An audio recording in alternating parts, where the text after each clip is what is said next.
ধান খেতি আৰু সৰিয়হৰ খেতি কৰোঁ আৰু খেতি কৰিব আজি 8-10 বছৰ হ'ল খেতি কৰিব সৰিয়হ খেতি 20 বিঘা কৰিছোঁ আগতে মই হোমগাৰ্ডৰ গাড়ী চলাইছিলোঁ পুলিচৰ গাড়ী চলাইছিলোঁ ড্ৰাইভাৰ আছিলোঁ কম পইচাত পৰিয়াল নচলে খেতি বাদ দি মাত্ৰ আহি খেতিত লাগিলোঁ খেতি কৰিব পৰা ধৰক চলাৰ সুবিধা হৈছে কষ্ট হ'লেও সুবিধা হৈছে টকা পইচাৰ বিশেষ অসুবিধা নাই মাটি ঠিকা আছে নিজৰো আছে নিজা মাটি 6 বিঘা আছে আৰু ঠিকা বিঘাই 2500কৈ বছৰত 18 বিঘা আছে সৰিয়হ 20 বিঘা ইয়াৰ পৰা লাভৱান হ'ম বুলি আশা কৰিছোঁ আৰু বেহৰত 1,10,20,000 টকা আহিব লাগে বছৰত আগতে 52,000 পাইছিলোঁ যোৱা বছৰ এতিয়া চলাৰ সুবিধা নাই আৰু খেতিৰ ওপৰেদি গাড়ীও কিনিছোঁ ছেকেণ্ড ট্ৰেক্টৰ কিনিছোঁ খেতি কৰাৰ কাৰণে হোমগাৰ্ডত কম আছিল দৰমহা 700ৰ পৰা হোমগাৰ্ড কৰা মানুহ মই 3,000 অলপ তেতিয়াৰ পৰা বাদ দিলোঁ বাদ দিয়াৰ খেতিত লাগছোঁ ধান কৰিছোঁ আপোনাৰ মুক্তা কৰিছোঁ 10 বিঘা আৰু ৰঞ্জিত কৰিছোঁ আপোনাৰ 7 বিঘা উৎপাদন ভাল এইটো বৈজ্ঞানিক ভিত্তিত নহয় আৰু নিজা আজাদ কৰি আছোঁ খেতিটো ভৱিষ্যত বল ভিত্তিত কৰিম বুলি ভাবিছোঁ অলপ পৰামৰ্শ লৈ ওপৰৰ কোনোবা মানুহৰ লগত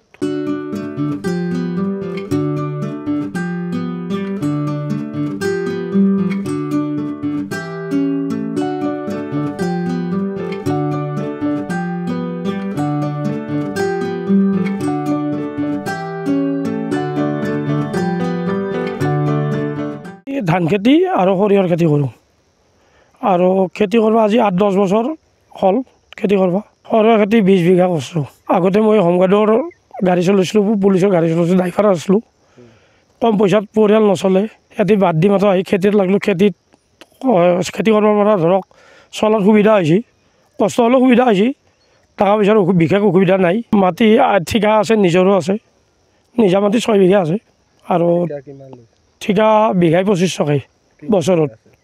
18 বিঘা আছে সৰিয়হ 20 বিঘা ইয়াৰ পৰা লাভৱান হ'ম বুলি আশা কৰিছোঁ আৰু বেহৰত 1,10,20,000 টকা আহিব লাগে বছৰত আগতে 52,000 পাইছিলোঁ যোৱা বছৰ এতিয়া চলাৰ সুবিধা নাই আৰু খেতিৰ ওপৰেদি গাড়ীও কিনিছোঁ ছেকেণ্ড ট্ৰেক্টৰ কিনিছোঁ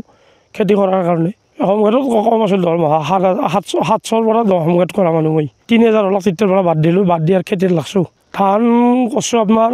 মুক্তা কৰিছোঁ 10 বিঘা আৰু ৰঞ্জিত কৰিছোঁ আপোনাৰ 7 বিঘা উৎপাদন ভাল এইটো বৈজ্ঞানিক ভিত্তিত নহয় আৰু নিজা আজাদ কৰি আছোঁ খেতিটো ভৱিষ্যত বল ভিত্তিত কৰিম বুলি ভাবিছোঁ অলপ পৰামৰ্শ লৈ ওপৰৰ কোনোবা মানুহৰ লগত আপুনি বিচৰা বাতৰি পাব কেৱল নিউজ 18 এপত নিউজ 18 এপ ডাউনলোড কৰিবলৈ স্ক্যান কৰক এই QR কোড গুগল প্লে ষ্টৰতো পাব এই নিউজ 18 এপ